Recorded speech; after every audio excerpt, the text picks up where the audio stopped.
Mungkin keberadaan mereka dan mungkin Anda yang senang karena harus berpikir keras. Iya ya, mulai dari mana?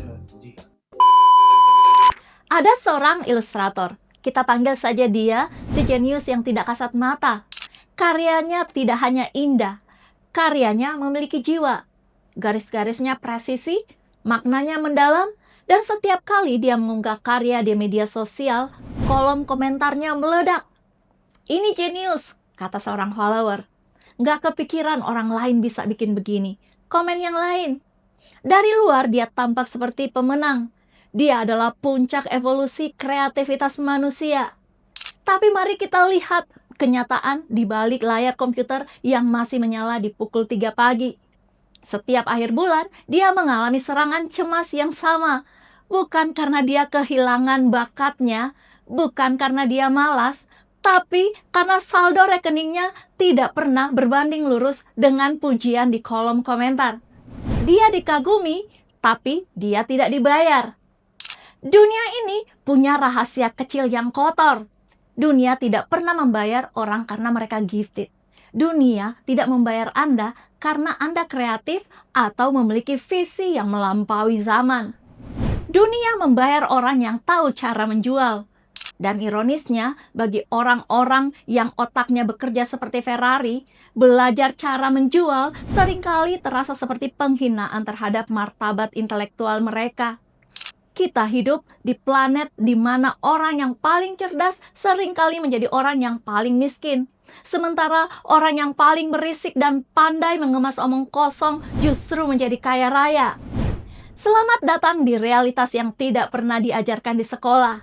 Saya Nancy Dinar. 10 tahun terakhir ini saya bergelut dalam pendidikan, konseling, dan advokasi bagi anak gifted dan keluarganya di Indonesia.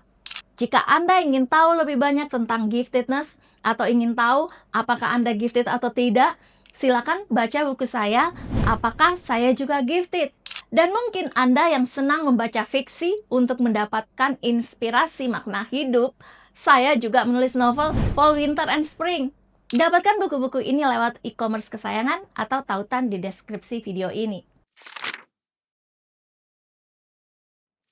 Kita sering dibodohi oleh mitos meritokrasi.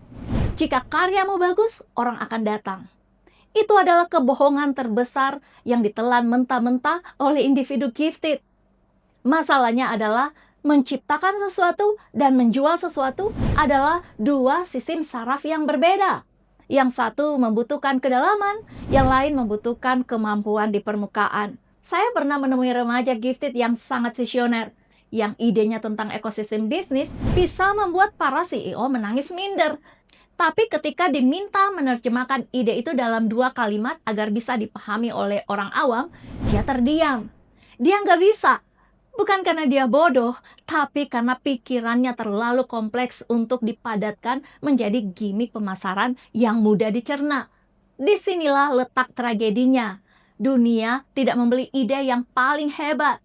Dunia membeli ide yang paling mudah dipahami. Kadang orang dengan ide yang sangat biasa, bahkan cenderung mediocre, justru jauh lebih berhasil. Mengapa? Karena mereka tidak membuat orang lain merasa bodoh saat mendengarnya. Individu gifted sering terjebak dalam kompleksitas mereka sendiri. Mereka ingin menjelaskan sampai detail setiap struktur, setiap kemungkinan, padahal pasar adalah kerumunan orang yang lelah, yang hanya ingin solusi instan. Jika ide kita tidak bisa dijelaskan kepada orang yang sedang mengantuk di ruang tunggu, maka ide kita, sejenius apapun itu dianggap tidak ada. Ini adalah kenyataan pahit bagi orang jenius. Apakah Anda ingin tetap menjadi si pintar yang benar? Atau Anda ingin menjadi si pintar yang didengar? Ada satu hal yang sangat diagungkan dalam dunia kreativitas. Flow. Suatu konsep yang diperkenalkan oleh Mihaly Csikszentmihalyi. Kondisi di mana seseorang tenggelam dalam pekerjaan sampai lupa waktu, lupa makan, dan lupa bahwa dia punya tagihan listrik yang belum dibayar. Bagi orang gifted, flow adalah candu.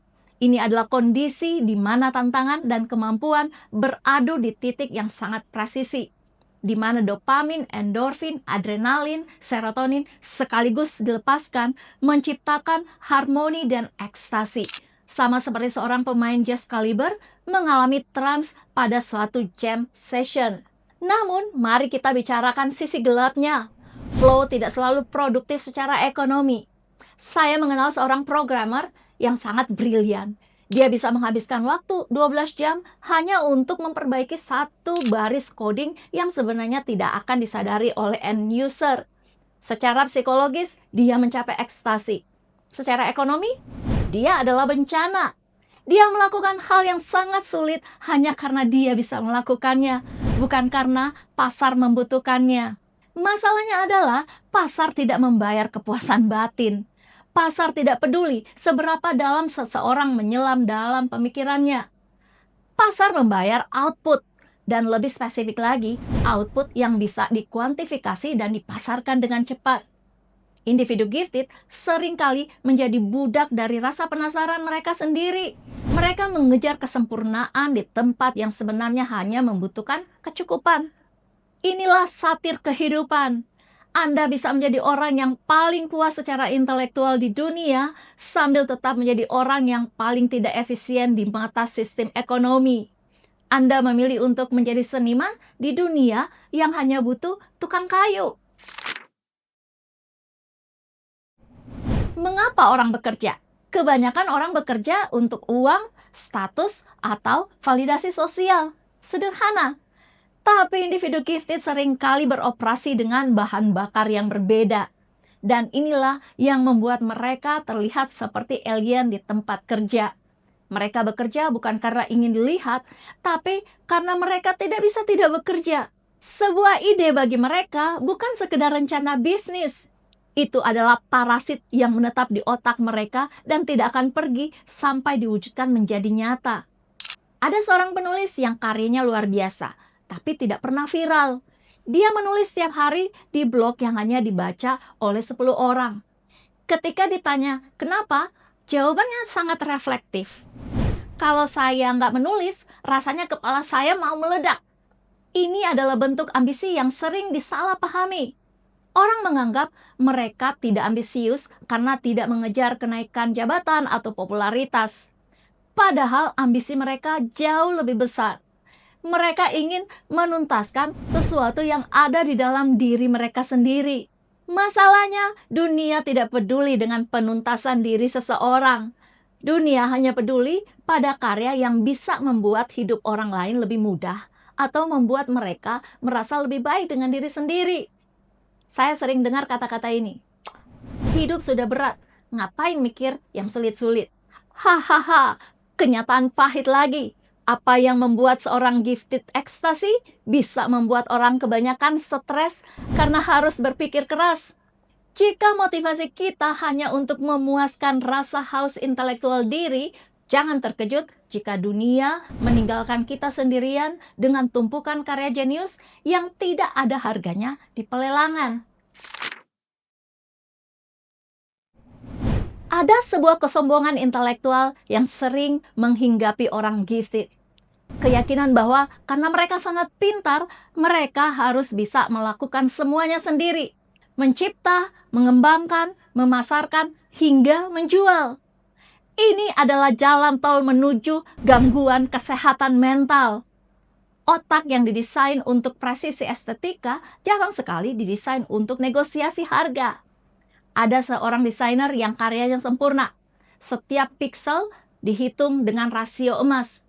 Tapi saat harus menagih pembayaran atau menentukan harga jasanya, dia gemetar. Dia merasa tidak nyaman menjual dirinya sendiri. Dia merasa karyanya harusnya cukup untuk berbicara. Di sisi lain, ada orang-orang dengan bakat yang biasa saja, tapi mereka punya satu skill yang tidak dimiliki si jenius. Mereka tahu cara menempatkan diri di pasar. Mereka tahu siapa yang harus diajak bicara dan bagaimana caranya meyakinkan orang lain. Mereka hidup stabil, sementara si jenius terus mengeluh tentang ketidakadilan dunia. Dunia bukan tidak adil. Dunia hanya bekerja berdasarkan sistem distribusi, bukan sistem kreasi dan inovasi.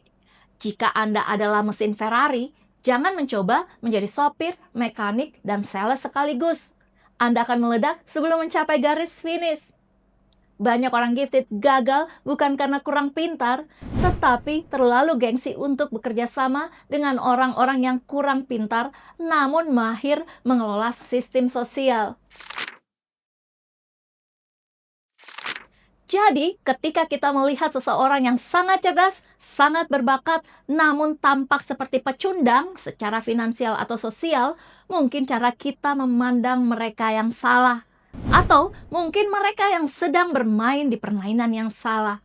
Kita hidup di dunia yang mengukur sukses dengan kecepatan akumulasi materi. Tapi bagi sebagian individu, kepuasan tertinggi bukan datang dari saldo bank, melainkan dari momen ketika satu konsep abstrak di kepala mereka akhirnya menjadi wujud nyata yang bisa disentuh.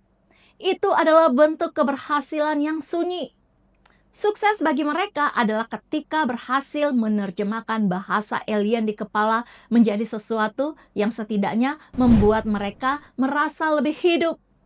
Mungkin keberadaan mereka di sini bukan untuk menjadi kaya atau terkenal. Mungkin mereka ada di sini untuk mengingatkan kita bahwa ada hal-hal yang tidak bisa dijual, tidak bisa dipahami oleh pasar, dan tidak selalu terlihat dari luar. Tapi bagi mereka itu cukup. Dan mungkin justru ketidakmampuan mereka untuk menjual diri, itulah yang menjaga integritas pemikiran mereka tetap murni. Namun jika Anda yang mendengarkan ini merasa Anda adalah salah satu dari mereka, si jenius yang terpinggirkan, berhentilah mengutuk dunia yang lambat ini. Mulailah belajar ada satu hal yang mungkin paling Anda benci, yaitu belajar untuk dipahami. Karena sejenius apapun pesan kita, itu akan mati jika tidak ada telinga yang mampu menangkap frekuensinya. Anda tidak perlu menurunkan IQ Anda. Hanya perlu membangun jembatan agar dunia yang masih buta dapat melihat betapa indahnya dan agungnya apa yang Anda temukan di alam semesta ini.